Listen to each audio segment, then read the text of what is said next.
कृष्णा अंतर्राष्ट्रीय कृष्ण भावना संघ ISKCON Meera road के ओर से प्रस्तावित यह श्रील प्रभुपाद जी के 125वां दिव्य व्यास पूजा महामहोत्सव के उपलक्ष्य पर विशेष श्रीमद् भागवतम सप्ताह श्रृंखलाओं में आज से हम जगन्नाथ कथा सप्ताह प्रारंभ करेंगे।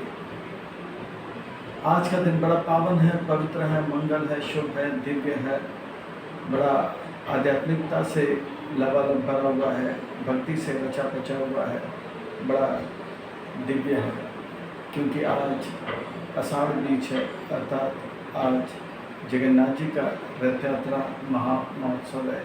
जगन्नाथ रथ यात्रा महामहोत्सव की जय, श्रील प्रभुपाद की जय। तो आज के इस विशेष सत्र में आए आप सब भक्तों का, धर्म प्रेमियों का, कथा प्रेमियों का, सत्संग प्रेमियों का, अतिथियों का, आजीवन सदस्यों का, श्रोताओं का, सोशल मीडिया के माध्यम से सुनने वाले श्रोताओं का, भविष्य में रिकॉर्डिंग के माध्यम से सुनने वाले श्रोताओं का हृदय के गहराई से प्रेम पूर्वक हार्दिक स्वागत करते हैं। कहते हैं कि जब संसार के लोग हमें चुनते हैं तो हमें संसद में स्थान मिलता है, और जब भगवान हमें चुनते हैं तो हमें सत्संग में स्थान मिलता है। तो जो भगवान से करे प्यार वो सत्संग से कैसे करे इनकार। भक्तों, जो प्रभुपाद जी से करे प्यार वो सत्संग से कैसे करे इनकार। आज हम आप सब अत्यंत ही भाग्यशाली हैं। श्री श्री राधा गिरधारी जी के परम अनुकंपा एवं महत्व की कृपा से हम आप उनके चित्र छाया के अध्ययन आश्रय प्राप्त कर रहे हैं और उनके चरण कमलों में सेवा का अवसर प्राप्त कर रहे हैं। और उन सेवाओं में भी मानव देह में प्राप्त होने वाली जो सर्वोच्च उत्कृष्ट सेवा है सत्संग का, श्रवणम कीर्तन विष्णु स्मरणम, यह भागवत विधि का। इसलिए हम उन भगवान श्री श्री राधा गिरधारी जी, ललिता विशाखा, जगन्नाथ बलदेव सुभद्रा, श्री गौरीता, उनके परिकर सहित के पाप पद्मों पर नतमस्तक होकर कोटि कोटि वंदन प्रणाम अर्पण करते हैं। तदंतर हम अब संस्था के संस्थापक आचार्य कृष्ण कृपा श्री मूर्ति अभय चरणारविंद भक्तिवेदांत स्वामी श्री प्रभुपाद जी के चरणारविंद में कोटि कोटि वंदन प्रणाम अर्पण करते हुए हम गुरुदेव परम पूज्य गोपाल कृष्ण गोस्वामी महाराज श्री इनके चरणारविंद में कोटि कोटि वंदन एवं प्रणाम अर्पण करते हुए यहाँ उपस्थित आप सब वैष्णव एवं वैष्णवी भगवत चरण अनुरागी महानुभवी भक्तवृंदों के चरणों में कोटि कोटि वंदन एवं प्रणाम अर्पण करते हुए आज के इस कथा के और अग्रसर होते हैं। आज के इस कथा को आरम्भ करते हैं। आज के इस प्रसंग को प्रारंभ करते हैं। श्रीमद् भागवतम के 82 अध्याय के 10वें स्कंद के 82वें अध्याय के श्लोक नंबर 48 में भगवान गोपियों द्वारा इस प्रकार से संबोधित किए जाते हैं। गोपियाँ कहते हैं,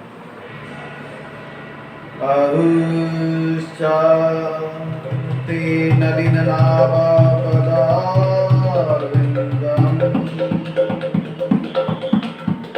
योगेश्वरे हृदि विचिन्त्य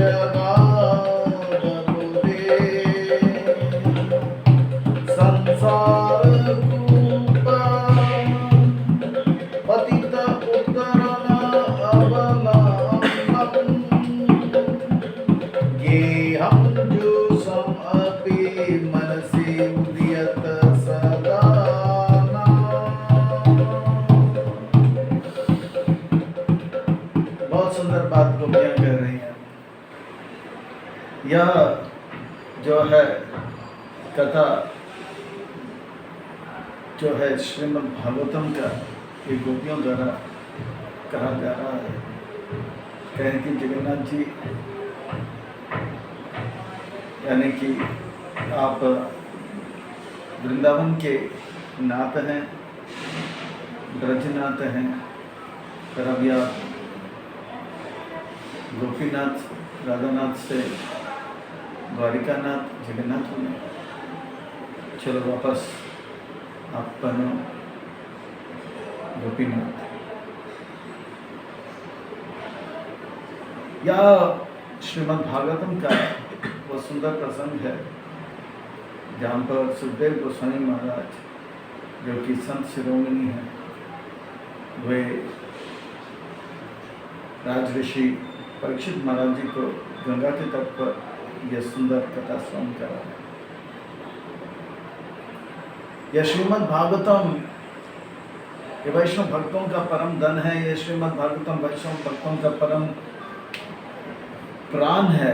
ये श्रीमद् भागवतम वैष्णव भक्तों का परम मित्र है। श्रीमद् भागवतम वैष्णव भक्तों का परम संगी है।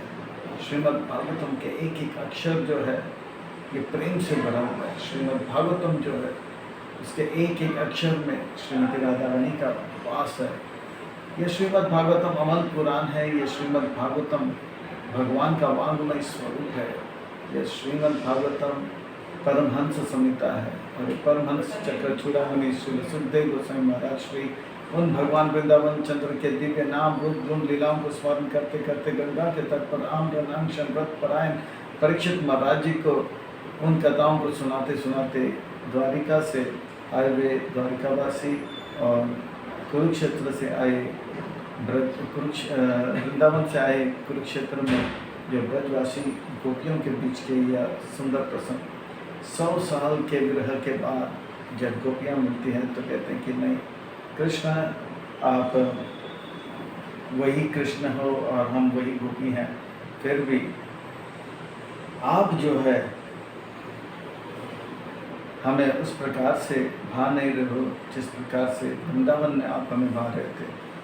वृंदावन में कैसे आप हमें भा रहे थे तो कहते हैं कदाचित कालिंदी तटे विपिन संगीत करवो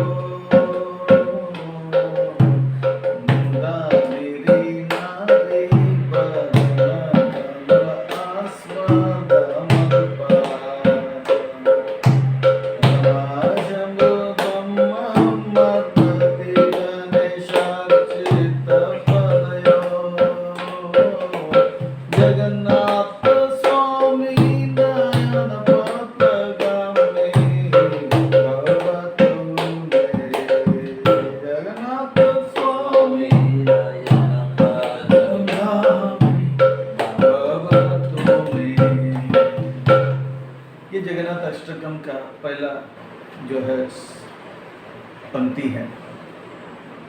यहाँ पे वर्णन आता है किस प्रकार से वृंदावन में लीला करते हैं, पर भक्त का ये भाव है इस पंक्ति में। कहते हैं कि जगन्नाथ जी मैं गोस्वामी तो नहीं हूँ कि मैं अपने इंद्रियों को वश में रखूँ और आंखों के द्वारा आपको देखूँ, कानों के द्वारा आपकी कथा को सुनूँ और नसिका के द्वारा आपके जो है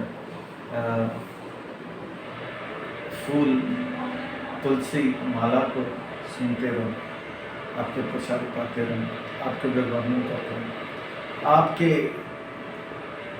सेवा में इन शरीर से करते जाओ। पर आप जो है जगन्नाथ के स्वामी हो, आप परम नियंता हो, आप मुझ पर ऐसा कृपा करो कि मैं जहाँ देखूँ वहाँ आप नजर आए। जगन्नाथ स्वामी मेरे नयन के पथ में आ जाइए। मैं गंदे चीज देखने के लिए मेरा आंख जा रहा है, पर आप बीच में आ जाइए। मैं गोदास हूँ, नालायक हूँ, पर आप लायक हो। मैं दास हूँ, आप स्वामी है। मैं कठपुतली हूँ और आप जो है हमें नचा सकते हैं, पर मेरा निवेदन यह है कि मैं जहाँ देखूँ वहाँ आप आ जाइए। मैं मानता हूँ कि मैं आपको हर जगह देख नहीं पा रहा हूँ, पर आप हमारे नज़र, मैं ये भी जानता हूँ कि आपके पास वो शक्ति है कि आप हमारे नज़र के सामने हमेशा आ सकते हैं। नयन पथगामी, मेरे नयन के पथ में आप हमेशा आ जाए। हे जगन्नाथ स्वामी, जगत के नाथ, जगत के नाथ को जगन्नाथ, केवल पुरी का नाथ नहीं। प्रभुपाद जी कहते केवल पुरी का नाथ नहीं, उड़ीसा के नाथ नहीं, भारत के नाथ नहीं, पूरे जगत के नाथ हैं, जगन्नाथ स्वामी। आप इतने बड़े जो है जगत को, सृष्टि के अपने नियंत्रण करते हो, तो आप जो है मेरे ये छोटा सा कार्य कीजिए, मेरे नयन के पथ में आप आ जाइए। वैसे हम तुलसी आरती में रोज गाते हैं एक और भाव से। हम तुलसी आरती में कहते हैं कि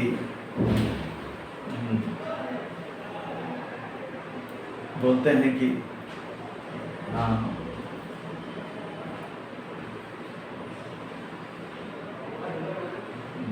कैसे जाते हो श्लोक, दूसरा पंक्ति तीसरा पंक्ति में बोलते हैं कि यही निवेदन, वो चौथा अर्थ है, इससे पहले वाला मोरा यही अभिलाष विलास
हेरिबो, यानी कि मैं हमेशा आपको देखते रहूं, मेरे नयन के द्वारा आपको देखते रहूं।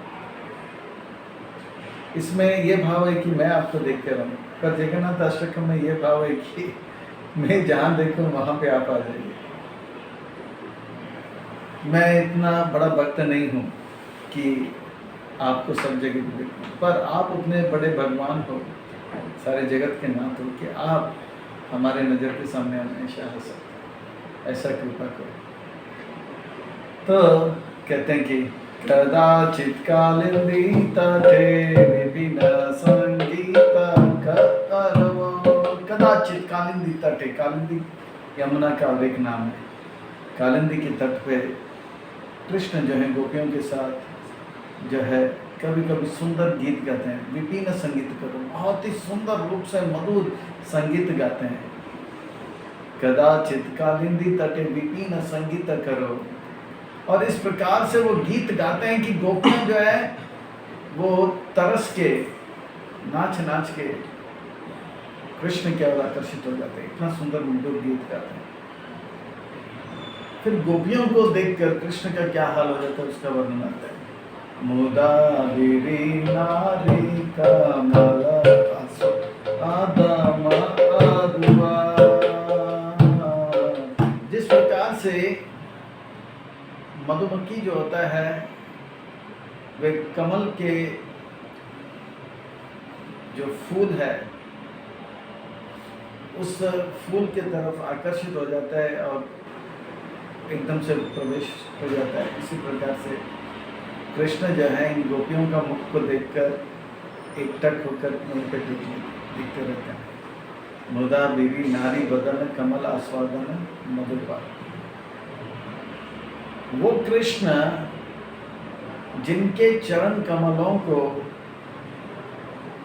लक्ष्मी देवी पाद सेवनम की जो आचार्य है, नवविधा भक्ति में श्रवणम कीर्तनम विष्णु स्मरणम पाद सेवनम अर्चनम वंदनम दास्यम साक्ष्यम आत्मनिवेदन।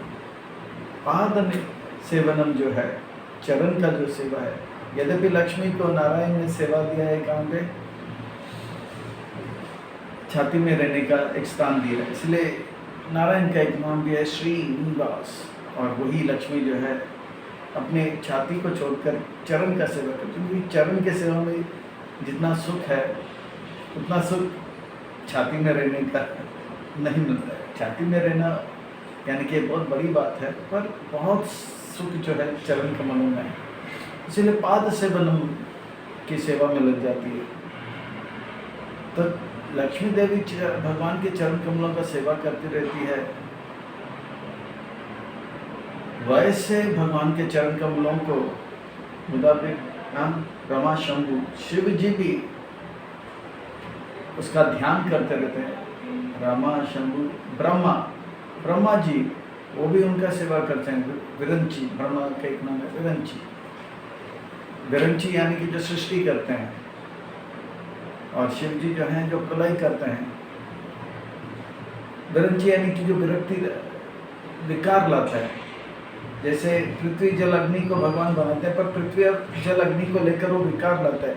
84 लाख प्रकार के शरीर बना देते हैं, 14 प्रकार के भुवन बना देते हैं, वही विकार लाता है। इसलिए उनका नाम है विरंची, ब्रह्मा जी। वो भी भगवान के ध्यान चरणों का ध्यान लगाते हैं। रमा शंभु ब्रह्मा अमरपति, अमरपति यानी कि जो देवता लोगों का अमर कहते हैं, भले वो भी मरते हैं पर लंबा समय तक जीते, इसलिए उनको अमर कहते हैं। मनुष्य की दृष्टि से वो लंबा समय से जीते, इसलिए अमर। अमरपति, अमरों का जो स्वामी है इंद्र, उनका सेवा करते हैं। ऐसे जगन्नाथ जी जो है मेरे नयन के पथ में हमेशा बने रहे। मैं जहाँ देखूँ वहाँ भगवान आप आके अपना। तो ये एक भाव है, सुंदर भाव है। तो ये जो रथ यात्रा है, इस रथ यात्रा में गोपियों का जो भाव है, 100 साल के बाद कृष्ण से जब मिलते हैं तो कृष्ण कहते हैं कि आप लोग इतना मेरे लिए रो मत। क्यों रो मत? क्योंकि मैं सर्वव्यापी हूँ, मैं हर स्थान पे परमात्मा के रूप में निवास करता हूँ, निराकार ब्रह्म के रूप में मैं उपस्थित हूँ। तो यही ज्ञान उद्धव जी ने भी तो दिया था गोपियाँ चिल्लाती है। हम ये ज्ञान सुन सुन के पक गए, और ये फिलॉसफी है, ये सिद्धांत है, ये हमें जो है गांव के हम ग्वालिन है, ये हम इन बातों को समझ नहीं पाते हैं, इसलिए हमारे मन में बात नहीं है। आप जो है चुपचाप क्या करो,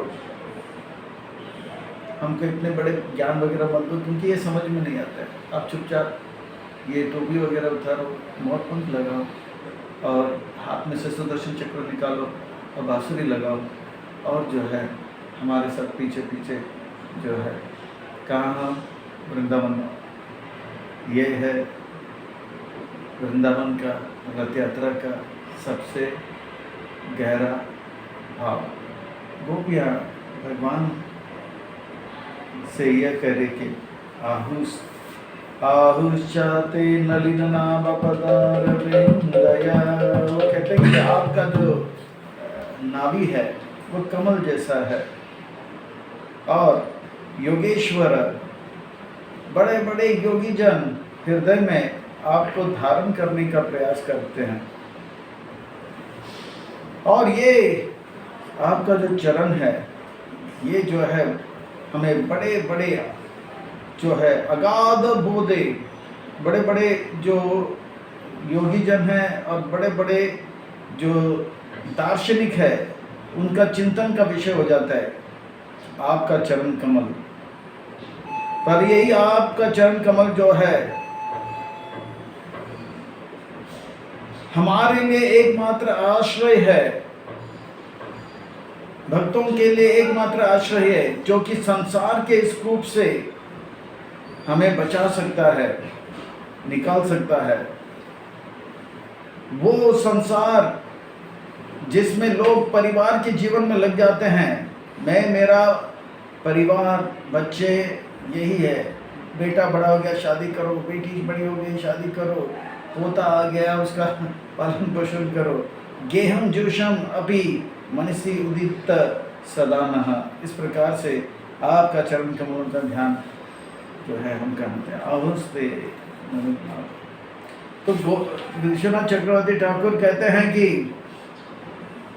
हम जो हैं उस प्रकार के पंछी हैं जिसका एक नाम होता है चकोर।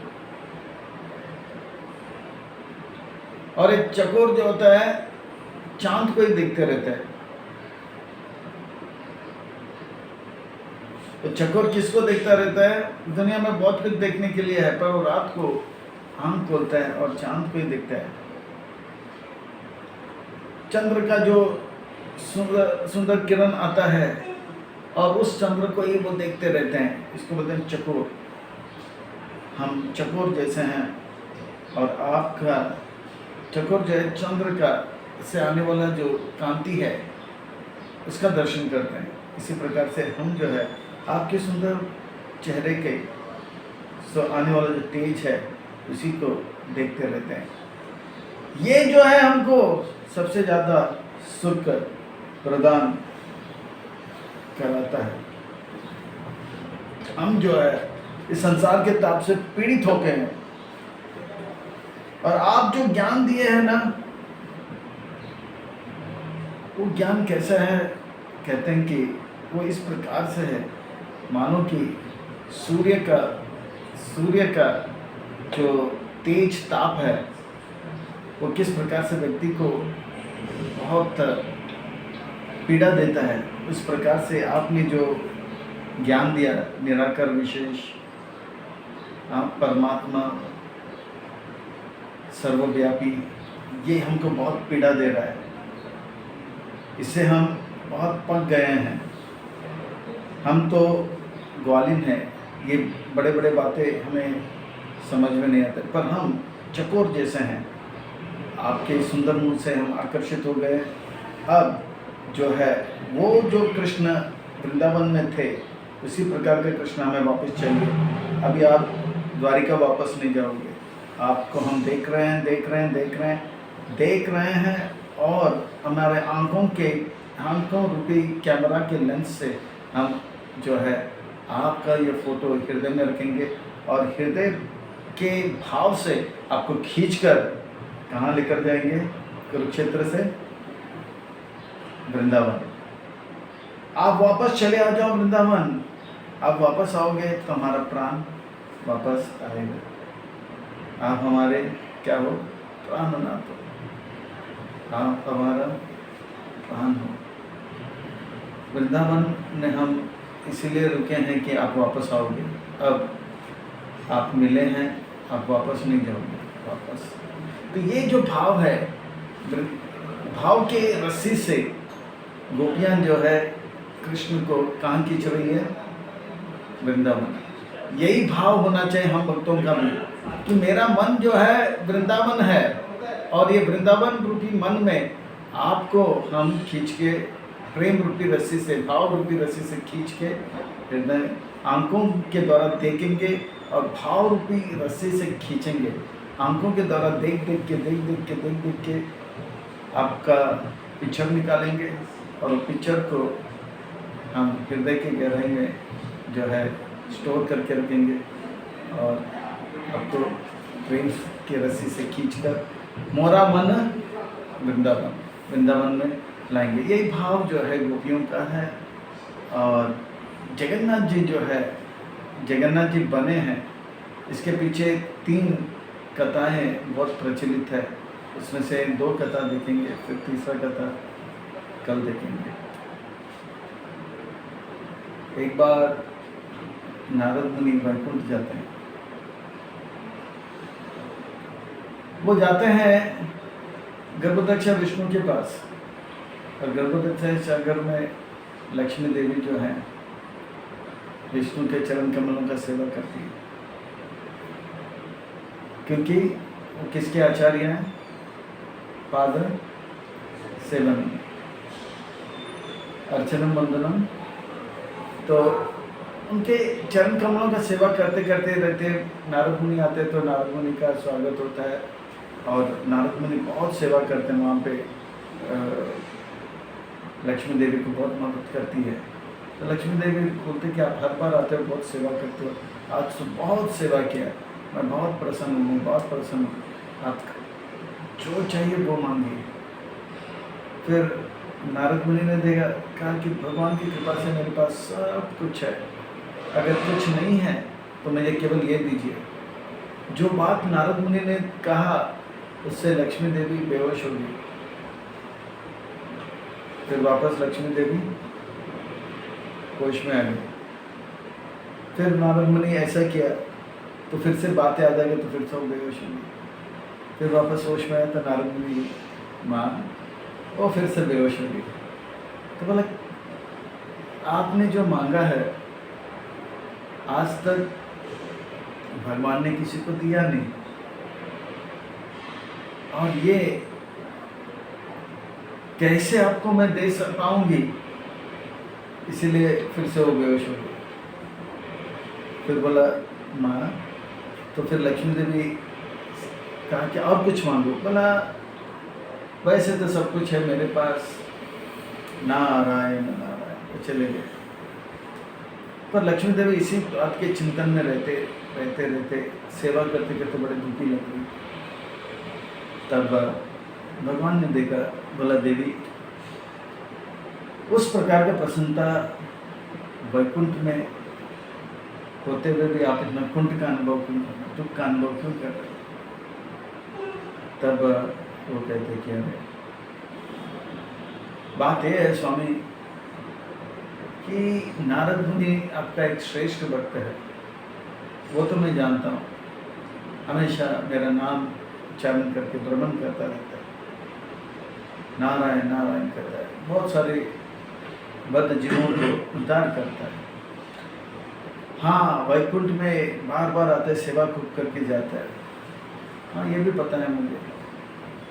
पर उन्होंने कहा कि उन्हें एक चीज़ चाहिए जो मैं नहीं दे पाई। तो बोला, ऐसा क्या है देवी? तब बोले कि आपका जो है राजभोग का जो प्रसाद है वो चाहते हैं। राजभोग का प्रसाद? आज तक राजभोग का प्रसाद आपको छोड़कर मैंने किसी और को नहीं दिया है। ये राजभोग का प्रसाद मैंने किसी और को आज तक दिया नहीं, कोई भी इसके जो है अधिकारी नहीं है। पर यही बात मैंने भी नारद से कहा, पर नारद मुनि ने कहा कि मुझे और कुछ नहीं चाहिए। तो इस बात से मुझे पीड़ा हो रही है, क्योंकि मैंने वादा किया था कि मैं जरूर दूंगी इसे, जो भी मांगो तो दूंगी। तो उन्होंने ये मांगा। तब लक्ष्मी देवी कहती है, अरे भगवान नारायण कहते हैं लक्ष्मी से, देवी ठीक है, कल का जो राजभोग है जब नारद मुनि आएगा तो आप जो है कहना कि किसी के लिए नहीं है, और मैं थोड़ी देर के लिए विश्राम करूंगा, और जब मैं विश्राम करूंगा तब जो है आप थोड़ा सा राजभोग जो है नारद मुनि को दे देना। मेरे आँख जब बंद होंगे मेरे पीठ के पीछे आप लोग ये कार्य कीजिए। तो जब अगले दिन ऐसे खाया नारद मुनि, बहुत प्रसन्न हो गए, बहुत प्रसन्न हो गए। फिर नारद मुनि नाचते नाचते नाचते नाचते वैकुंठ से पहुंच गए कैलाश। कैलाश में नारद मुनि को नाचते नाचते नाचते देखकर शिव जी जो है वो भी नाचने लगे साथ में। पर नारद मुनि जब नाच रहे थे बोला, मिला मिला मिला मिला मिला। तो बोला, क्या मिला? तो बोला, मिला जो देव मात्र को दुर्लभ है, जीव जगत को दुर्लभ है, वो भगवान का महाप्रसाद राजभोग मुझे मिला। तो बोला, भाई मेरे, दोस्त मेरे, भाई भाई और दोस्त दोस्त तब होते हैं जब हर चीज़ को बांटते हैं। तो मैं जरूर मानता हूँ कि आपने मेरे लिए भी राजभोग प्रसाद लाए होंगे। तब नारद मुनि बोलते, अरे मैं इतना भाव विभोर हो गया कि पूरा महाप्रसाद मैंने ही खा लिया। तब शिव जी को गुस्सा आता, मतलब कैसे भाई हो, कैसे दोस्त हो, एक तो खाया फिर बाद में बोला मिला, और मिला बोलकर दिया भी नहीं। तो बोलते कोई बात नहीं, पर आप इतने देर से नाच रहे थे, लगता है कि आपने हाथ भी धोया नहीं है। तो देखा कि हाथ में कहीं लगा हुआ, बोला नहीं, मैं अच्छी तरह चाट लिया। फिर भी शिव जी जो है बोलते हैं कि ठीक है, नाखून के बीच में एक टुकड़ा था राजरोट का, उसे लिया और शिव जी जब महाप्रसाद खाए वो भाव विभोर होकर नाचने लगे। हाँ, इतना नाचने लगे कि पार्वती को लगा कि अभी प्रलय आने वाला है। तो बोला, अरे क्यों आप इस प्रकार से नाच रहे हो, ये प्रलय का समय नहीं है। तो उन्होंने शिव जी के चरण कमलों को रोक दिया, पर शिव जी बहुत प्रसन्नता का अनुभव कर रहे थे, क्रोध का नहीं। बोले, आप नाच भी रहे हो, क्रोधित भी नहीं हो, प्रलय तो नहीं है, पर फिर भी इतना आनंद का अनुभव क्यों कर रहे हो। तो बोला, मिला मिला मिला मिला। तो बोला, क्या मिला। तो बोला, जो जीव मात्र को, देव मात्र को दुर्लभ है वो महाप्रसाद मुझे मिला। तो बोला, हाँ, आप तो मेरे पति हो, मैं आपका अर्धांगिनी हूँ, तो जरूर आप जो भी पाते हो उसका आधा हिस्सा मुझे जरूर दोगे। तो कहाँ है मेरा भाग, मेरा आधा हिस्सा कहाँ पे है, मैं आपका अर्धांगिनी हूँ।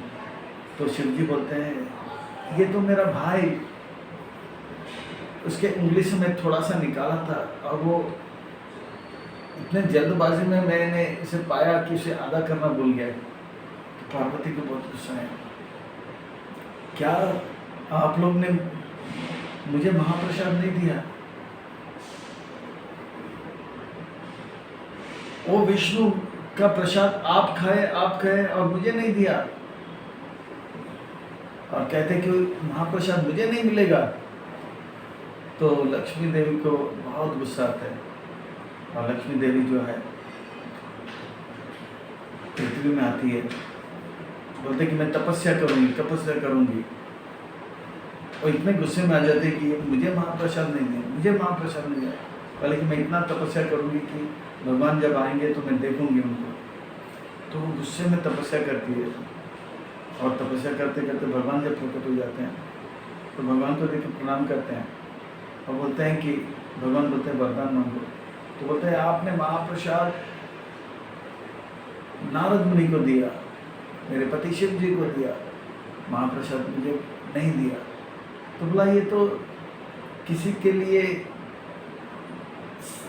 ये संभव नहीं है, जीव जगत के लिए दुर्लभ है।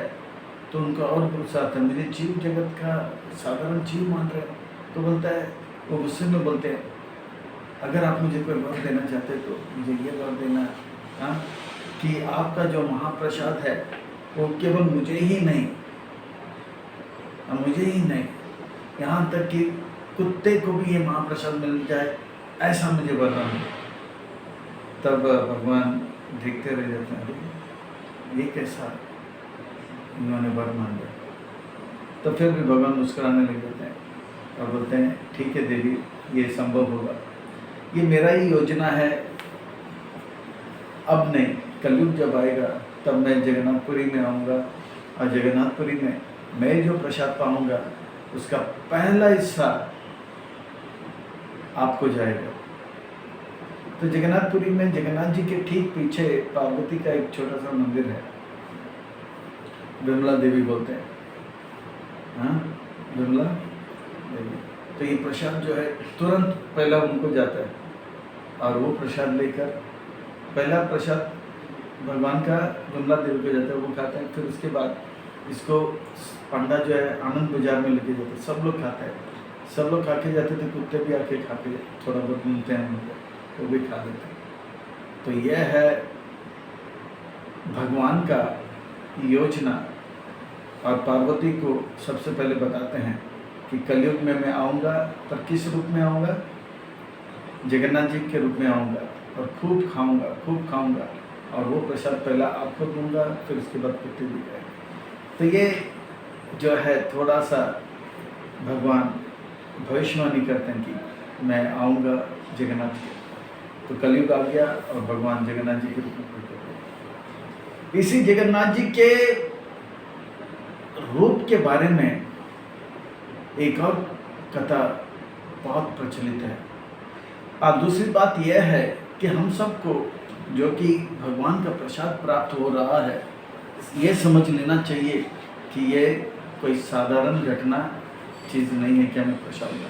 जो बहुत बहुत बहुत भाग्यशाली होंगे उन्हें ही भगवान का प्रसाद प्राप्त होता है। और जो एक बार भगवान का प्रसाद पा लेता है, गारंटेड उसको मनुष्य जन्म डेफिनेट मिलेगा, वो नर्क कभी नहीं जाएंगे। ये महाप्रसाद का, और ये महाप्रसाद को खाने के लिए जगन्नाथपुरी में देवता लोग लाइन लगाते हैं, वेश बदल के आते हैं और खा के भाग जाते हैं। इंद्र रोज आते हैं जगन्नाथपुरी में और कहते हैं कि एक छाछ होता है, वो छाछ पीने के लिए आते हैं। वो छाछ कैसे होता है? पानी होता है, पानी में नींबू डालते हैं, मिर्ची डाल देते हैं और उसमें अलग अलग थोड़ा सा छाछ डाल देते हैं, थोड़ा सा खट्टा रहता है, पर उसे बड़ा टेस्ट से पीते सब लोग। तो इंद्र भी लाइन में रह लेते हैं, वो छाछ पी के जाते हैं। वो कथा फिर अगले बार बताएंगे। पर ये जो प्रसाद है, ये प्रसाद का बड़ा महिमा है। ये पहले कभी हुआ नहीं था कि सब लोग को भगवान का प्रसाद मिल सकता है, पर ये कलयुग में पार्वती देवी की कृपा से ये प्रसाद हमें मिल रहा है, जगन्नाथ जी की कृपा से ये मिल रहा है, प्रभुपाद जी की कृपा से हमें प्रसाद नहीं महाप्रसाद भी मिल रहा है। अब भगवान जब द्वारिका में थे, स्कंद पुराण में वर्णन आता है, तो रोज राधे राधे राधे ललिते विशाखे करके गाते, सपने में जब पुकारते थे तो रुक्मणी, सत्यभामा, जाम्बवती ये सब सोचने लगी, हम लोग इतना सेवा कर रहे, इतना सेवा कर रहे, इतना सेवा कर रहे कि इतना प्रेम से सेवा कर रहे हैं। दिन में तो वो बहुत खुश लगते रहते हैं, पर रात को जब सो जाते हैं तो पता नहीं वो हमको भूलकर वृंदावन के इन गोपियों का नाम क्यों ले रहे हैं। तो बहुत बड़ा रहस्य था। और वो किससे पूछे, उनको पता नहीं लग रहा था, किससे पूछे। तो उनको पता था ब्रजवासियों में, वसुदेव को तो पता नहीं क्योंकि ब्रजवासी नहीं था, वो क्या थे, मथुरावासी थे। देवकी को भी पता नहीं क्योंकि वो भी मथुरावासी है। पर रोहिणी जो थी भगवान के वृंदावन का लीला का साक्षी है। रोहिणी माता कौन है? बलराम जी के माँ है। तो ने रोहिणी को माता को घेर लिया, बोला ये जो है ब्रज का गोपियों का नाम बार बार कृष्ण क्यों लेते हैं। तो रोहिणी माता कांपने लगी और फिर बेहोश हो गई। ये क्या, हमने तो कल ही कहा कि वृंदावन में गोपियों का नाम क्यों बार बार ले रहे हैं। बोला उठो उठो उठो, हमने आपको मारा तो नहीं ना, मर्डर तो नहीं किया ना, पुलिस केस हो जाएगा। तो बोला नहीं। फिर से बोला वृंदावन में ऐसा क्या हुआ कि वो बार बार इन गोपियों का नाम ले रहे। फिर से रोहिणी माता जो है बेहोश हो गई। बोला तीसरी बार सब लोग ने रोहिणी माता के हाथ पाँव पकड़ा, वृंदावन में क्या हुआ बताओ। तो बोला देवियाँ, हे द्वारिके के रानियाँ, मेरे बेटियाँ, आप लोग समझो ये बोलने वाली बात नहीं। फिर से वो बेहोश, अरे बेहोश मत हो भैया, हम लोग आपको बेहोश करने के लिए थोड़ी लाए, होश में आप। बोला ठीक है मैं बताऊंगी, पर शर्त यह है, बहुत ही गोपनीय बात है, रहस्यमय बात है, यह राज है, राज को राज ही रहने दो, है ना। अब मैं बताऊंगी, पर शर्त यह है कि कृष्ण और बलराम नहीं होंगे। कृष्ण और बलराम को कानों कान इन कथा जो है सुनना नहीं चाहिए। तो बोले ठीक है। तो तुरंत उन्होंने एक बहुत बड़ा पंडाल बनाया।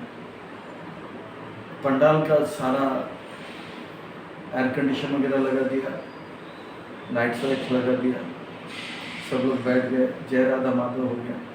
और एक छोटा सा गेट रखा था, और उस गेट में कौन रानी बैठ सकती है। सब लोग बोला कि हमको भी सुनना है, कथा हमको भी सुनना है। क्या कारण है कि हम लोग इतना सेवा कर रहे हैं, इतना प्रेम से कर रहे हैं, इतने वैभव के साथ कर रहे हैं, ऐश्वर्य के साथ कर रहे हैं, फिर भी वो राधे राधे क्यों कर रहा है, ललितेश दिशा के क्यों कर रहा है? तो सुभद्रा से कहा आप थोड़ा हमें सहयोग दो, उनको थोड़ा सा मिठाई खिलाए। बोला सुभद्रा बोले ठीक है मैं बंद करती हूँ, और कृष्ण भगवान को एंट्री न देना।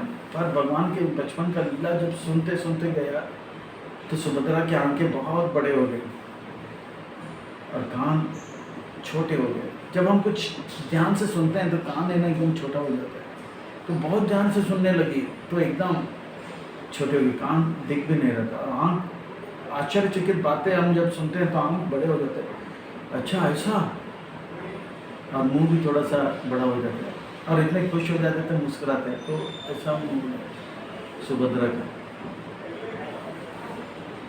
कृष्ण बलराम अपने सुधर्म क्षेत्र को, ऑफिस को छोड़कर वापस आए तो बोला रानियाँ दिख नहीं रही, क्या बात है? तो घूमते हुए देखा तो यहाँ पे तंबू में सब लोग बैठे हैं और सुभद्रा को देखा वहाँ पे खड़े। तो सुभद्रा को जैसे देखा तो सुभद्रा ने रोका उनको, तो वो सुन रही थी कि बचपन में कृष्ण जो है इस प्रकार से माखन चुराए और बलराम ये लोग सब माखन चुराए। तो बलराम की आंखें बड़े हो गए, कृष्ण की आंखें बड़े हो गए और एकटक होकर सुन रहे हैं। जैसे हम जब छोटे थे, थोड़े बड़े हो गए, तो हमारे दादाजी हमारे बचपन के बारे में बोले, या पिताजी या माँ बोले कि बचपन में ये ऐसे ही जो है इधर उधर भागता रहता था, तो बचपन की बातें सुनकर हमको अच्छा लगता है ना? बचपन में बहुत नटखट था, ऐसा सबको मारता था या ऐसा बोलते तो अच्छा लगता है, बचपन में ऐसा था। तो भगवान का बचपन तो इतना सुंदर था, इतना सुंदर था, वो भी वृंदावन में।